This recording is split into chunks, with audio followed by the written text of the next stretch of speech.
ان کے وار کے طریقے کیا ہیں؟ دیکھیں میرے خیال میں اگر مسلمانوں کے خلاف دنیا میں کوئی لابی سب سے زیادہ متحرک ہے تو وہ انہی کی ہے، ٹھیک ہے، اور جو اس کے طریقے ہیں میں اس میں سے ایک تو چیزیں عرض کرتا ہوں۔ ایک تو وہ طریقہ ہے کہ جو دنیا کے اندر مشنریز کے نام پر بہت سے غیر مسلموں نے کیا کہ بھئی کسی بھی جگہ پر میڈیکل کی فیسلٹی یا کھانے پینے کی سہولت، پیسہ، رفاہ عامہ کے کام، آپ یہ کریں، ویزے، لوگوں کو کاروبار، لوگوں کو ویزے وغیرہ دیں، اور اس نام پہ وہ آپ کے قریب ہوں گے۔ دین کا علم لوگوں کو ہوتا نہیں ہے، اور زیادہ تر اس ارتداد کی طرف اور اس کفر کی طرف جانے والے وہی ہوتے ہیں کہ جو دین سے جاہل ہوتے ہیں، ایسا ہی، کیونکہ دین کا عقیدہ ہوتا ہے تو بندہ کہتا ہو بھائی مہربانی یار، میں اس طرح کی چیز کی طرف میں نہیں آ سکتا، سوری میں نہیں ایسا، نہ ایسا بول سکتا ہوں، نہ ایسا مان سکتا ہوں، نہ ایسا کہہ سکتا ہوں، نہ ایسا لکھ سکتا ہوں۔ لیکن اگر مال کی محبت غالب ہو اور دین سے جاہل ہو، اب دونوں کا نتیجہ کیا نکلے گا؟ وہ بولے گا یار اگر مجھے اس وجہ سے یورپ کے فلاں ملک کا یا مجھے فلاں جگہ کا ویزا مل رہا ہے تو یہ ویزا ملنا ہے مال،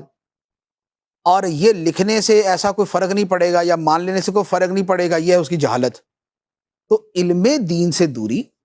اور مال کی محبت، یہ دو چیزیں مل کے تباہ کر دیتی۔ ٹھیک، دیکھیں ایک ہوتا ہے کہ چونکہ یہ ایک نظریہ ہے تو نظریہ ہوتا ہے دلائل کی بنیاد پہ، ایک ہوتا ہے کہ یہ دلائل دے اور دوسرے والا ان دلائل سے متاثر ہو کے مانے۔ ٹھیک، یہ جو ریشو ہے نا یہ بہت کم ہے، آپ کو ایسے لوگ بہت کم ملیں گے کہ جو دلائل کی وجہ سے مانے، بلکہ دلائل سن کر ہم نے ان سے آتے ہوئے دیکھے ہیں لوگ کہ بعد میں پتہ چلا کہ دلائل سنے علماء سے تو سمجھ آیا۔ ہاں ٹھیک ہے، اچھا ہوتا کیا ہے، یہ ان کی دلائل کی وجہ سے لوگ کیوں نہیں متاثر ہوتے؟ پوری دنیا جانتی ہے کہ مرزا نے نبوت کا دعویٰ کیا تھا، جب وہ بندہ ان سے جا کے ملتا ہے، یہ کہتے ہیں نہیں نہیں نہیں نہیں، نبوت کا دعویٰ تھوڑی تھا، وہ تو مجدد تھے، وہ تو مسیح تھے، وہ تو فلاں تھے، وہ تو مسیح موعود تھے، وہ تو مہدی تھے، ہمارے ہوتے ہیں۔ وہ کہتا نہیں نہیں یہ نبی کی بات ہوئی تھی، نہیں نہیں نہیں نہیں نہیں ایسا نہیں کہا تھا انہوں نے، مرزا صاحب تو یہ کہتے تھے۔ اچھا اس کو پکا پتا ہوتا ہے کہ دعویٰ کیا ہے، یہ اس کو گھما رہے ہوتے ہیں۔ اچھا وہ ایسا ایسا جب تھوڑا سا کہتا ہے نا اچھا چلو یار تم کہہ ہی رہے تو پھر ایسا ہی ہوگا، اب جب وہ آتا ہے بیعت کے اوپر، بیعت کے اندر یہ ساری بیعت ہوتی ہے کہ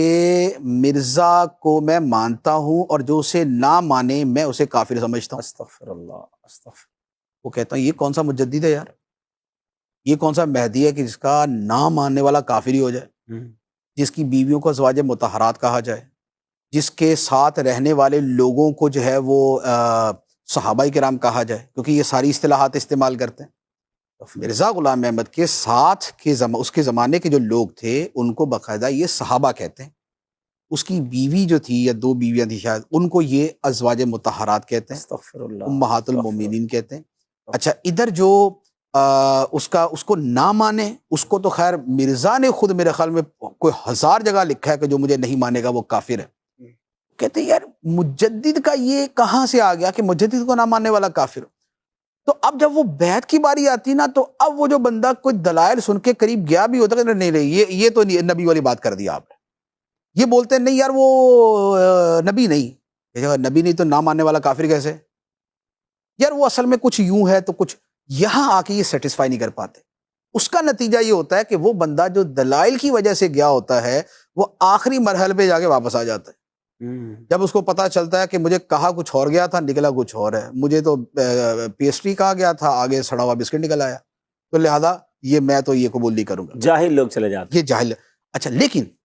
جو لوگ جاتے ہیں مال کی محبت کی وجہ سے دنیا کی اور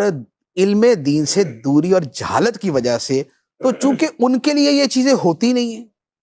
وہ تو ویسے ہی خاسرت دنیا والآخرہ، اور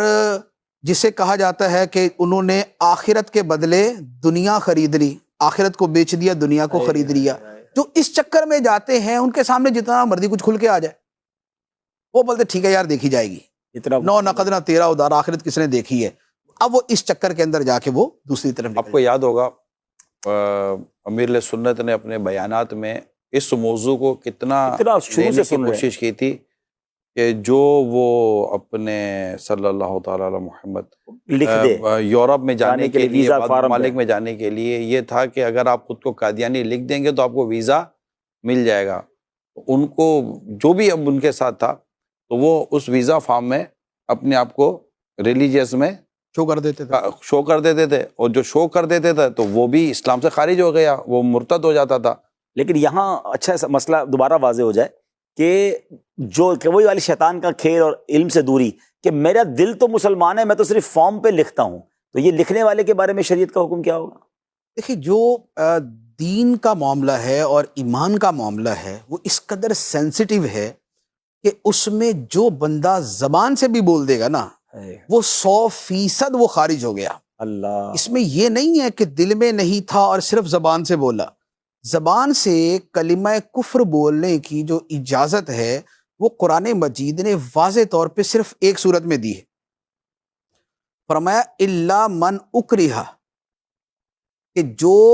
مجبور کیا گیا, اکرا کیا گیا کہ جان سے مار دیں کہ بولو کلمہ کفر. الا من اکرہ وقلبہ مطمئن بالایمان, تو دل ایمان پر مطمئن ہو اور زبان سے جو بولا وہ اکراہ کی وجہ سے. اکراہ کا مطلب ہے کہ جان سے مار دینے کی سچی دھمکی, صحیح دھمکی, کہ واقعی نہیں عمل کرے گا تو وہ مار دے گا وہ. تو قرآن نے صرف ایک صورت کی اجازت دی. اس کے علاوہ جو صورت بھی ہوگی کہ جس میں وہ زبان سے یا تحریر سے اگر وہ اپنے آپ کو کافر کہے گا وہ کافر ہو جائے گا. اللہ کی پناہ, اللہ کی پناہ. اللہ ہمارے حال پر رحم فرما, اللہ ہمارا ایمان سلامت رکھے.